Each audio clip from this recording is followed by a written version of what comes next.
I can rest assured that you know someone, or maybe you yourself have had a miscarriage. If you are a woman in on the planet over the age of 10, there are things that women have to deal with from starting their menstrual cycle all the way to menopause, and then in between reproductive health that we don't have nearly enough conversations about. Well, I am thrilled to tell you tonight that we will be talking about that on the Majestic View. I'm Pamela Marshall with the Majestic View from Gainesville, Florida. And I'm Zakir Muhammad with the Majestic View from Tulsa, Oklahoma.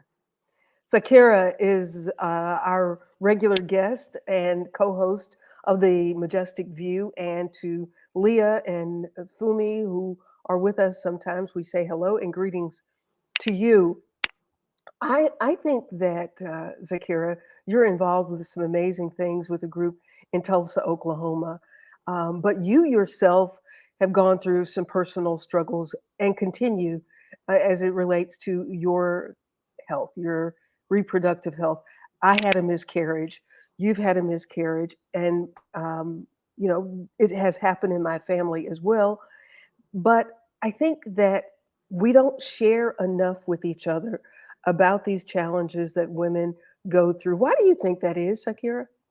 You know what, Pamela? I think it's that superwoman syndrome that we've had in generations, really, ever since the first era of slavery, where we literally had to just keep everything to ourselves. Right? Mm. We didn't know who to trust because technically we weren't even supposed to be having children out of wedlock. That's the first part of having, the still the shame and the stigma around it. And that's also why I'm super passionate and grateful to be part-time working with a startup that focuses on fem tech, feminine health, menstrual health, and all of the things. Especially, I'm so glad we're having this conversation on the Majestic View because this is the month of May. It's Mental Health Awareness Month. It's Maternal Health Awareness Month. It's Menstrual Hygiene Awareness Month. So all of those things go hand in hand. But I think it's just like you said, it's the stigma, the generation being passed on about don't talk about X, Y, Z, and then when you do want to talk about it, then there's the other side, there's the medical side where it's like,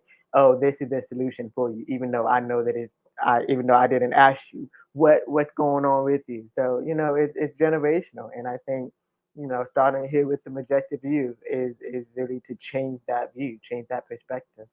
And if you're watching, please share this with others because we need to have these conversations because so many girls are learning about their bodies from the wrong place. And because we're not having the healthy conversations about this precious vessel that we have been trusted with, the vessel that has the cellular authority to create life, yet we talk so little about the changes that we go through. So, Kira, I don't know what your mom told you when you got ready to start your period. I didn't have a clue. I thought I was dying and I thought I had some kind of bad disease. And I was afraid to go tell my mother because I'm the sixth of five girls. And I would hear my mother talking to my sisters, go out here laying around with these men and you're going to get some bad disease. Well, I'm bleeding. I must have a bad disease. Who am I going to tell? I Mhm. didn't have a clue what was going on with my body. Did you have a healthy conversation with your mom? But you know what? I'm still grateful that my mom is I guess that sandwich generation between the baby boomer and that generation from the civil rights era that she grew up having that experience, similar experience to you, where Yeah. she's the middle of you know uh, three other girls, and so sure she knew about it because of her older sisters, her older sister who was looking out for her, right? But then at the time she had me, and I'm the youngest, that she actually warned me way before I even was expecting the period. She's like, okay, at some point, you just turned 6 or 7 years old. At some point, you're gonna start to see something happen with your body, and so I remember the first day that TMI for those who are not new to the conversation, but this is that kind of table that this is that table. You're welcome to have this seat at that table. But I remember the first day that I had it. I remember I was with my childhood best friend. It was like one weekday after school. It was like my mom was babysitting my childhood best friend, but what did I know? We were hanging out together, and then I knew I had to urinate, so I went to the bathroom, and next thing I know, there's blood coming out, and so At first, I freaked out. I'm like, what is happening? But then I remembered, wait a minute, how old am I? I think my mama just told me this is what this is. So luckily, Mm. home, and so I was able to run to her, and then I was able to say, "Mama, I started my period." So I'm grateful that I had a different perspective, but I'm fully aware about all the women around me who may have not had that, experience, especially from a mother. And even the other side, where I'm gonna hop back over to the feminine tech, startup of their focus is to build those taboo conversation between the dads and the daughters, right? And so even for me, I was Oh, blessed to even be able to tell my dad, like, "Hey, I started my period." He'd be like, "Great," not like, you did? You told your daddy? yeah, I told my Oh, dad, let and me tell you. Let me tell yeah, you. When I told my mother that there was something red in my panties, that's what I said. I didn't want to say that anything about bleeding because I thought I had a bad disease. mm, So when I told her that, she just said, "Oh, you start your menstrual cycle," and left. that Okay, I know I'm dying now because I've never heard of that before. Call Stevenson and Shaw Funeral Home. I'm dying. And so even though I had five sisters ahead of me, I don't know why none of them thought to tell me. I need to ask them girls that. Why didn't they tell me what was going to happen? I had used up every sock I could find in the house, thinking that if I use this sock, it'll stop. And then I had this bag of socks because I'm collecting because I don't want anybody to see it. And so when we look at it from the very beginning, all the way to menopause. I was talking to a friend today about menopause, and she said, people don't tell you all the symptoms that happen with menopause. They talk about hot flashes, night sweats, and mood swings. But there's so many other things that are associated with menopause. And so for us as women to leave our sisters completely open or void of the support that they need and the conversation. We got to stop that because they're talking about a bunch of other mess. We at least ought to be able to, as you said, this is the table where we want to come and talk about what's happening with us. And then how do we help support each other through this? absolutely, and I think I want to add on to the fact that being able to talk about it with each other. I think for me, I've always, well, actually, I, I'm going to continue on and share that, when I first got my menstrual cycle, it came and then it never came back, and so we had to go get second opinions on that. And basically, once I was able to get that first and second and even third diagnosis that defines that I had polycystic ovarian syndrome, which means that I have cyst on my ovary. And there's more symptoms, there's more side effects as a result of that. And the first thing that was said to me by the doctor was, "You may not be able to have kids." Now I'm 13 years old. I was of that generation that that's not where the age that I'm thinking about having kids. And so of course, I was just like, yeah, okay, whatever. But as I get older and start to, listen to my body a bit more, to notice the level of fatigue that I have, the amount of food that I can consume, how fast my metabolism was, but it was still not properly digested because I had such a sweet and sugary tooth. And so sometimes also, depending on the type of polycystic ovarian syndrome that you have, it can be related to diabetes as well. And so then it can also lead on to your mental health as well, which can affect, your a level of tiredness, your level of fatigue, your level of anxiety, your level of depression. And so, you have to really just kind of listen to yourself because most of the time the doctors are going to do what they know, what they studied in school, which is prescribe a type of medication to put a stop to it. I'm grateful to say, at least right now, fast forward a few years, that I have a doctor that is doing all the lab tests first to find out what's really, really going on. Because what happens also with polycystic ovarian syndrome, another symptom, is basically having if a prolonged period, like you're having a menstrual cycle for a very, very long time, or you don't have a menstrual cycle for a very, very long time. And I have experienced both of them. So it really does start with the awareness, that understanding that just because you can't see it, just because so especially women, you can look me in the eye and even see like, oh, I would have never thought you would be going through all that. And that's normally what happens. That's the one thing that I wish could be changed. That's the one call to action that I think you can make as of here right now, when it comes to any woman in your life, because every woman in this planet bleeds. Every woman bleeds. So my call to action for you is to ask the question. Really ask, genuinely ask, how are you feeling? How are you doing? How can I support you? Sakira, I really appreciate you being transparent and sharing your story, as far as what you're going through in your, they call it, in your personal life, your intimate life, and you've had a miscarriage. So, how did that play for you? The doctor said to you at 13 years old, you may never have children. I remember brushing it off, because I was not even thinking about being sexually active. Sure, I was, I'm on the tech side, so I may have been flirty, with some boys and stuff, but I wasn't like, oh, I want to have his baby, or and nobody was telling me any of that. So that didn't really hit me until maybe, what was it, over 10 years later when I got married. And then we were actively having that conversation, trying to start a family. And I remember telling my then husband many, many times, like, I may not be able to have your child. I may not be able to have your child. And so he pretty intuitive. So he was like, I know you can. I know you can. And so what we didn't know though, what he didn't know though, is that, oh yeah, I could, but I wouldn't. It would not show up on the pregnancy test until it was actually happening as a miscarriage, right? There is such Mm, thing as ectopic pregnancies, phantom pregnancies, which where it's true. Those I didn't know that our pregnant shows are very, very true. So, mm, I think it again, listening to your intuition, because at that time, sure, I'm bursting it off, but as at the time that I was family planning, I was trying to do all of the things, because hey, I was one of those women. I wanted to have, you know, the house, the kids, the car, the dog. right, right.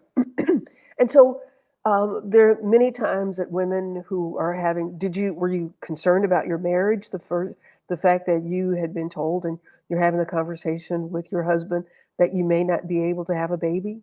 Very much so. I'm very much concerned for my then husband because, he especially come from a generation that was, when you're courting and dating someone, those are all the questions you want to ask. How many kids do you want? Where do you want to live? Where do you want your kids to go to school? That's all we talked about. Kids, kids, kids. And so even when I said to him, like, I don't think I can have your child, he Mm, was just still like, I believe you can, until he got to see the other side of it. So I was always concerned for sure because, as a woman, that's what we want to do. We want to fulfill both our then husbands, our husbands, wishes and dreams. And then we're the only ones who can fulfill those wishes and dreams until you have a man who is, emotionally mature enough to want to explore other options such as adoption, such as surrogacy, such as IVF. So yeah, definitely. That's always one of those thoughts.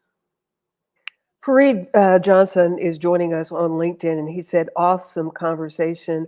I have a daughter. I would love to see these conversations held in a safe in person forum. Well, As a matter of perhaps, fact, as a okay, matter of fact, we're thinking alike, right, Pamela? So, yeah. for Fareed and everyone else who is a father, there's actually something coming up for you this Memorial Day weekend called the first ever Black Menstrual Health Summit. And so it's a hybrid event. It's based in Tulsa, Oklahoma, which is where I'm based, which is also where the Femtech organization that I mentioned earlier is also based. But we are fully aware that reproductive health is an international issue. So if you go to sanicle.us, SANICLE.us to learn more about the summit, be sure to get your free ticket because this is that safe space, especially for dads to have that conversation with daughters, especially for women to have that conversation about the policy changes and what you've experienced as a woman, with autoimmune, any kind of reproductive disparities. So definitely check it out. Let's talk about that father daughter relationship. Let me tell you, when you're in a space that you don't even talk to your mother about it, I remember my mother, needing some more sanitary pads. And I say to my mother, and then she goes in the room and I hear her telling daddy to go to the store and get that for me. I was like, why would she do that? Why would she do that? He doesn't know about this. I didn't know about it. How could he know? And because I don't know this world. Mhm. And I didn't want my mother to say it to my daddy. I didn't want him to know that I was doing that. And so this event that's coming up is so critical because I think the challenge with us as we move through this journey, because we don't know to how to, in a healthy way, share this conversation with our mates so that it is a healthy conversation with between them and their daughters. How are you all addressing that? So the event itself, I got stories to say. Of course, I have the other side experience of I could talk to my dad about it, but I don't remember ever him being the one bringing home the pads and the item. But I could say, oh, I need to go to the store to get pads, or I need this, I need that, and it would be okay, got it, fine, be the provider, right? Just and Mhm. take care of it. But there are a lot of especially single dads out there right now that don't even know how to have that conversation and don't even know where to start as far as knowing all the different items and don't even know the difference that okay, the menstrual cycle has started and it is quite possible for someone to get pregnant on their menstrual cycle. There's so many Yeah. statistics and so many things about the actual month. It's not even just those 5 days that where they're bleeding. It's actually entire month. That there's so many misunderstanding, and so the event, the Black Menstrual Health Summit, is going to one clear up those misunderstandings, and two have those advocating conversations. Because first, it's going to be a women's panel. Especially women who are going through have gone through it in the corporate world where they have that fatigue, they have that level of pain that's keeping them from working. Yeah. But the boss is like, oh, you're fine, you're just faking it, you're just trying to blah blah blah, right? So this is gonna have that conversation from the women on the panel with their perspective, followed by the men who are dads with daughters or uncles with nieces or husbands with wives, and how And granddads now. Think about the granddad grandparents are having to raise grandchildren today. So all of that is for everybody. It's free. It's a community-based event because even if you're watching online, if you're not based in Tulsa, Oklahoma, there's going to be breakout rooms to continue to have those conversations. So definitely visit sanaco.us/events, and it's going to be a very good conversation. And it's still going to be fun because it's Memorial Day weekend. It's family friendly. So we're gonna make it fun. It's not going to be taboo. It's going to be fun. And there is the thought that this kind of conversation is taboo for a father to have with his daughter. Um, how do you all address that? Well, it starts with a book. I would say that it starts with a book because 9 out of 10 times there are dads looking up online. How do I even talk to my daughter? I want my daughter to come to me. How do I even talk to her about that? And so, there's a book actually that Santa Cole wrote called The Period Passport, where it basically answers the frequently asked questions about menstrual cycle. First, they got to understand what is the menstrual cycle. Why is it so important? Why does my daughter, have these all these mood swings, or why does she need all these items. And so first once those questions are answered, then it's just a matter of, like Fareed Johnson said, transparency, being able to say, okay, how can I support you? How can I know that, okay, this is that time of month where you're going to be more tired. This is that time of month where you're going to be more irritable and more hungry. So once you have that generic understanding, then you can bring that have the conversation and just kind of be empathetic, to just like remembering that boys had to go through puberty too. Boys actually menstruate too. So yeah. Well, look, here, I'm learning something tonight. I have 7 brothers, a son, but I didn't know this. Fareed, thank you for telling me this. Transparency moment. Us men have an experience during puberty that is very similar to a young girl's first cycle. Ours happens in the middle of the night in our sleep without warning. You know, thank Yeah. you for telling us. Did you know Yeah. that? You probably knew that, but I didn't No, know that. I have this. I'm so glad that was mentioned because I have this memory of this. He was a pretty close friend in middle school. Like we knew each other from 6th grade to 8th grade, and in 8th grade one day I don't remember. I think it was a girl he was crushing on. One day he walked up to me. It was the end of the school day. We didn't have classes in 8th grade, but we had classes together in sixth and 7th grade. And so one day he walked up to me, so excited about he just talked to this girl or this girl said yes on this date, and I was looking at him like, did his voice just change? Because it went from he had like a squeaky high pitched voice to all of a sudden he had a deep voice. I'm like, oh, he just hit puberty right in front of my face.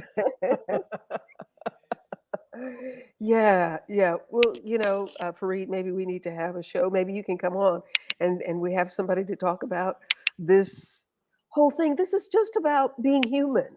Isn't it amazing that what girls go through, if girls didn't go through that, we would not be, the human race would not be able to continue. It's very normal. And then what boys go through is very normal. We're just human. And the fact that we have made a portion of this taboo, yet there's other portions of it that is just out there front and center. When we look at what women, especially women of color, go through, and you have talked about, um, and you've been very transparent, and I appreciate that as well, having prolonged cycles. And and what does it mean for us to be our own advocates? Why is that critical? We are the best advocates because we're the ones that wake up and go to sleep in this body. We only see our doctors every so often. We only talk to our guardians or partners every so often, right? So we are the best advocates for our own body. But it's just a matter of trusting yourself that okay, this is something that's wrong. This is something that's not wrong. To know really know the difference because a lot of times we can easily get swayed when it comes to basically being able to say, okay, I'm in pain, or okay, something's not right, or okay, somebody got mowing. You hear the mowing? No? Okay, good. Anyway, so being able to, you are your best advocate. So being able to trust yourself enough to say when something is not right. You muted yourself. So, yeah, to trust yourself, and that's a really difficult thing because especially if you start this journey being uncomfortable with these kind of conversations, being embarrassed, being ashamed. There, women, at this point, will have conversations, um, things that don't feel right during intimacy, but are not comfortable enough to say to our partners, that does not feel right, that doesn't feel good. As a matter of fact, one woman I was talking to today, in the midst of menopause, and she's experiencing vaginal dryness. She didn't know that that happened today. She didn't know that that could happen during menopause because all she ever heard about was hot flashes and mood swings, and was going to the doctor thinking that she had a yeast infection all the time because it was so painful when she was intimate with her husband. And it's I'm embarrassed for us as women. We have got to do better for each other, regardless to what anybody else is saying or not saying. Um, we have got to do better for each other, for our sisters. One of the reasons that we wanted to do this show is for these kind of conversations, because there is a scripture in the Bible that says older women are to teach the younger women, and we are falling short of that today, especially when you look at the statistics that African American women are 5 times more likely to die during childbirth, that it is still believed in the medical community that Black women can tolerate more pain. Believe it or not, Zakira, I know someone who is a delivery nurse, and she said in one hospital that she worked in, they actually would, when she would call the doctor about increasing the patient's pain medication, they would actually ask her what color or what nationality, because they still today, this is just a conversation last month, still think that Black people can handle more pain. What is it that you feel like needs to happen? So this anyways, I have so much to say about that. But to start with, just answering that of by the time that a woman does decide to even go to the medical facility, like especially if they have a generational trauma of that, whether it was because of how they were born or the stories that were told. Once the woman even decides to even say, okay, you know what, yes, I'm gonna go to the doctor about this, that I think it's very helpful to, because on your medical forms you can have somebody else who's also going to be able to also support you in speaking on your behalf, and, both if anything goes right and goes wrong. And so I think it goes right back to speak up, advocate for yourself, and trust yourself. Because the doctors are going to do whatever they can to make money. Huh. I think it was probably like in the 80s when they were just C-sectioning like crazy. It was bizarre that I had three sisters, all who had C-sections, but my mother had been able to deliver vaginally, and it was just like a thing. But nobody was questioning it. It was the new thing in delivery, and doctors were scheduling C-sections like they were scheduling tea time, and we were not questioning it as women because we feel so intimidated by the healthcare profession, and that's why sisterhood is so important, and the men in our lives to be supportive and to be there for us. Yeah, and speaking of, I feel like this is relevant to my own birth story. I was born through C-section, but I was also born prematurely early. But I was also born before my dad could even get there. My dad was parking the car, and it was one of those busy hospitals because I was born at like 6 o'clock in the morning, and just being, I kind of wondered too, like what difference would it have made, if my dad was there too.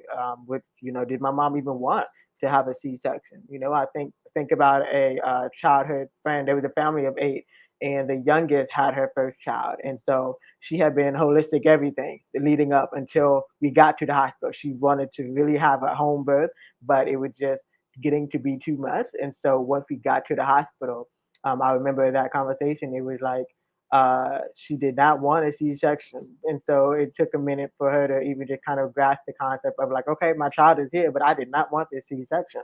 So, um, Mm.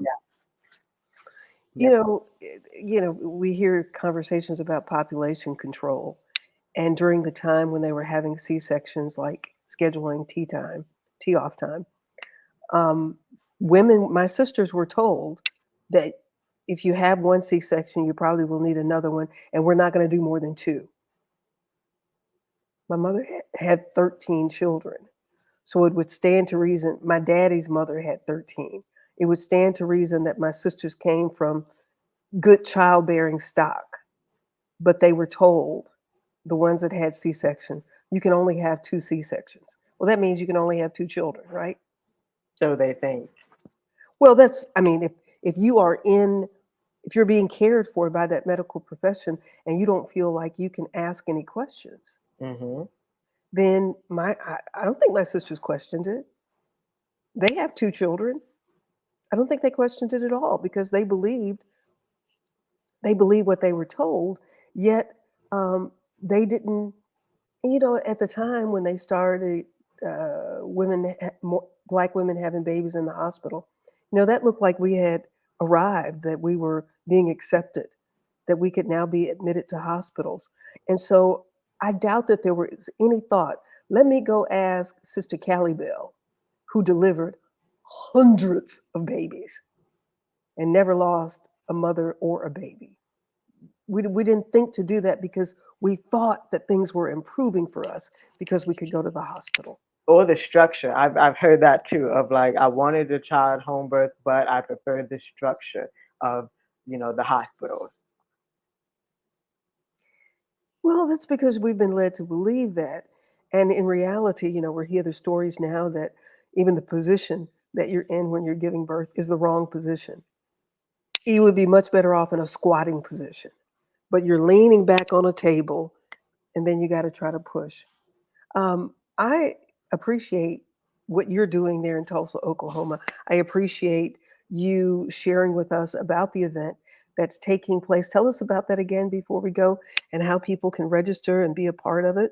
Yes, the Black Menstrual Health Summit is the first Black Menstrual Health Summit happening pretty much in the US. You have summits, you have Black maternal events, but there's no one that focuses on menstrual health. Yes, the other tracks are going to be mental health. Yes, the other tracks are going to be maternal health, but the focus is on how can we understand the crisis that is going on, break that stigma when it comes to Black reproductive health.